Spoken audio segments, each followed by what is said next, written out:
The signal came from a planet that wasn't supposed to exist anymore, out in the cold stretch of the Sector 9 reach. The space itself seemed too bruised, turning a violent, necrotic purple before the fabric of reality simply gave up. A jagged prow of matte black composite tore through the vacuum, trailing a wake of angry red radiation that looked like blood in the water.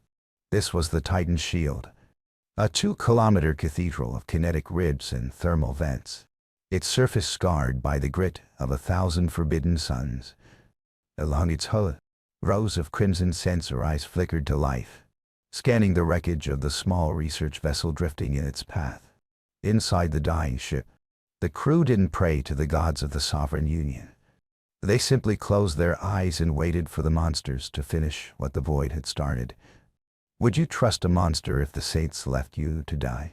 Because KOVO had no other choice.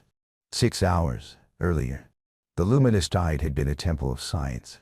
Now, it was a tomb. The emergency lights pulsed in a rhythmic, agonizing throb that matched the dying heartbeat of the ship's primary computer.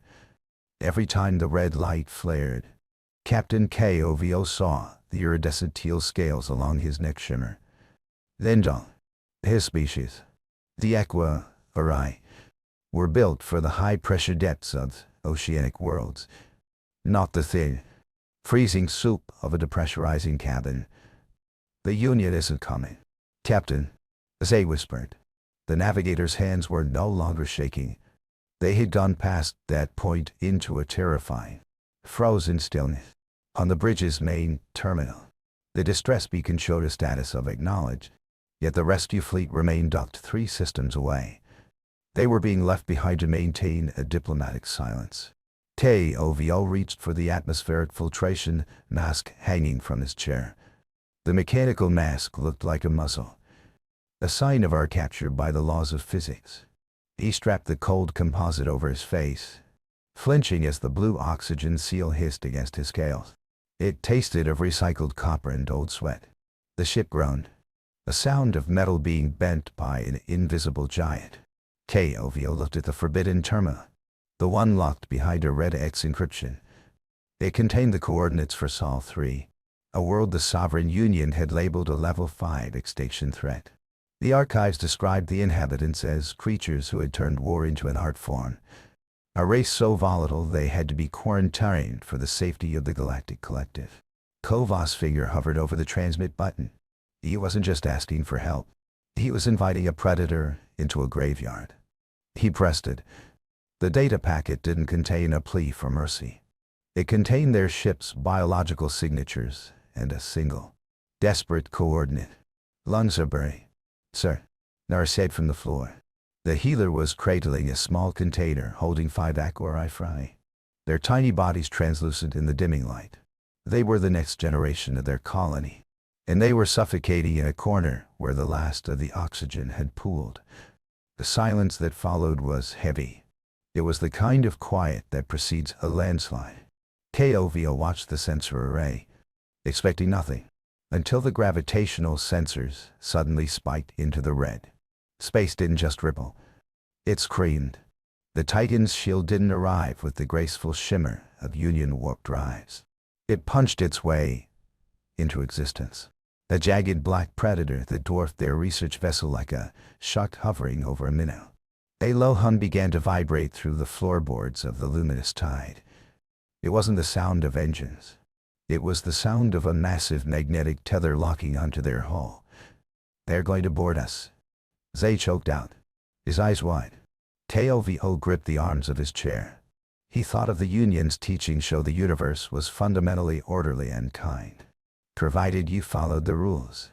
He looked at the dark shape outside, the ship built entirely for violence, and realized the Union's kindness ended where their convenience began. The airlock didn't cycle. It was bypassed. A series of shaped charges blew the outer seals, and for a second, the pressure differential threat to pull KOVO so loud through his teeth. Then, a massive, pressurized corridor of light slammed into the breach. Heavy, rhythmic thuds echoed through the ship. These were the soft, hovering steps of Union enforcers. These were the footfalls of something heavy, Something armored. Something that didn't care about stealth. KOVO watched the bulkhead door. It didn't slide open. It was tight. The metal buckled inward. And 3 figures stepped through the smoke. They were giants in matte black power armor. Their visors were gold-tinted mirrors, reflecting Kovos' own terrified face back at him. One of the figures stepped forward. A heavy kinetic rifle slung over its shoulder. It didn't fire. Instead, it reached for its helmet. A hiss of pressurized air filled the room. The helmet came away to reveal a face that was disturbingly soft. It was a woman. Her skin pale and etched with thin lines of exhaustion. She had short-cropped hair and eyes that didn't hold the cold fire of a killer. They held the weary focus of a professional. "I'm Commander Hayes," she said. Her voice was translated by a small device on her collar, turning the harsh Terran growl into a melodic aqua, or I dialect. "We've got the atmospheres coming in behind us. Nobody else dies today." She didn't wait for a thank you. She turned back to the breach, barking orders to the others. 2 more armored humans entered, carrying glowing blue canisters. They didn't look for loot or data. They went straight to Nara on the fry. KOVO watched, paralyzed, as one of the breachers, a man whose gauntlets were large enough to crush KOVO's skull, knelt in the debris. He moved with a delicate, practiced grace, placing a canister near the fry's container. A shimmering field of breathable gas expanded, instantly stabilizing the infant's frantic gill movements. The soldier didn't look like a monster. He looked like a father who had seen too many children sleep in the dark. "Why?" KOVO managed to ask, his voice cracking behind his mask. "The Union said you were. They said you were the end of things." Commander Hayes looked at him, then at the navigation console, where the Union's silent distress logs were still blinking. "The Union likes their peace quiet. We prefer ours." And she led him toward the boarding tube, her hand resting firmly but gently on his shoulder. As they crossed into the Titan's shield, the scale of the human vessel became clear. It wasn't just torsion. The corridors were lined with medical bays, some filled with species KOVO didn't recognize, all being tended to by humans in stained fatigues. They reached a central common deck, where an older man sat in a high-backed chair. Admiral Dracy. He didn't look like a conqueror. He looked like a man who had spent 40 years fighting a fire that wouldn't go out. He was adjusting a tarnished brass ring on his right hand, twisting it absently as he stared at a massive holographic map of the Sector 9 reach. "Captain KOVO," Dracy said, his voice like grinding gravel. "Sit. We need to talk about your friends in the Sovereign Union." "Dracy."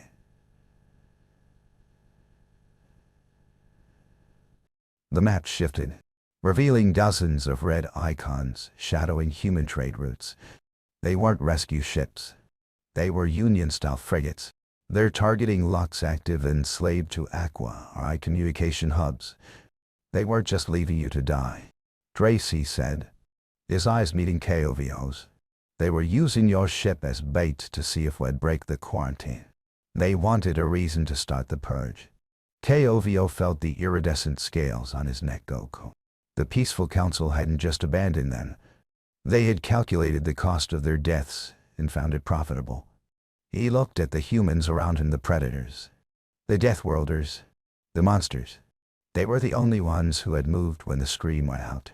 A sentinel arm blared, a sharp, dissonant tone that made KOVO jump. "Dracy." He didn't flinch. He just looked at the sensor tech. "Signature confirmed, Admiral," the tech said. 3 Union Enforcer ships just exited warp on our flank. They're hailing on the open channel." KOVO leaned forward. He saw the white, porcelain-like hulls of the Union ships on the screen.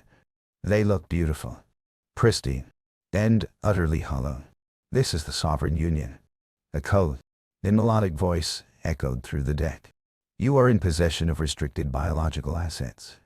Return the Aqua IV vessel immediately, or we will be forced to neutralize the contamination." Dracy. He didn't answer immediately. He took a slow breath, his hand lingering on the brass ring. Then, he looked at KOVO. "You want to tell them? Or should I?" KOVO stood up. He felt the weight of the filtration mask around his neck.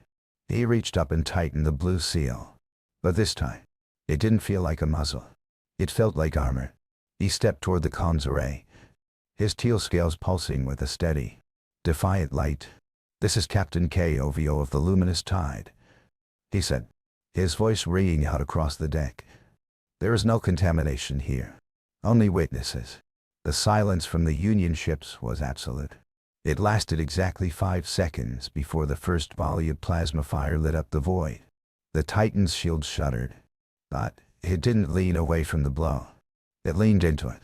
The jagged black ship became a wall of fire and steel, positioned perfectly between the Union frigates and the crippled research vessel.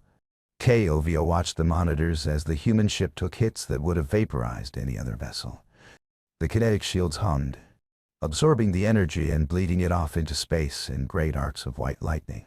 In the medbay, the human soldier who had saved the fry was still there. He wasn't at a gun battery.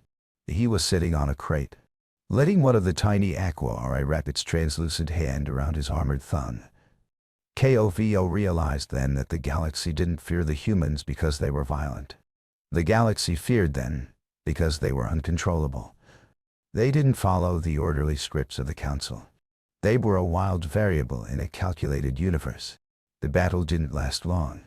The Union ships, realizing their bluff had been called and their prey was protected by a mountain of black iron, turned and vanished back into the purple bruise of hyperspace. The Titan's shield didn't pursue.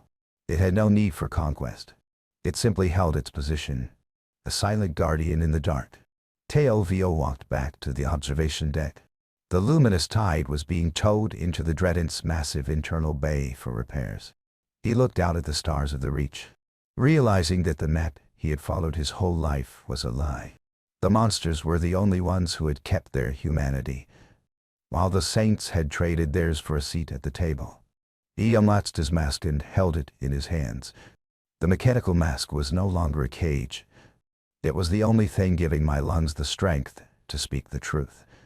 In the corner of the screen, a small, secondary sensor ghost flickered a single Union scout ship that hadn't retreated with the others, watching from the edge of the system. KOVO turned away from the glass. On the deck floor, a single drop of condensation fell from his cooling scales. The brass ring on Drace's hand caught the dim red light as he reached for the ship's log. A small aqua fry swam in a circle inside its pressurized tank.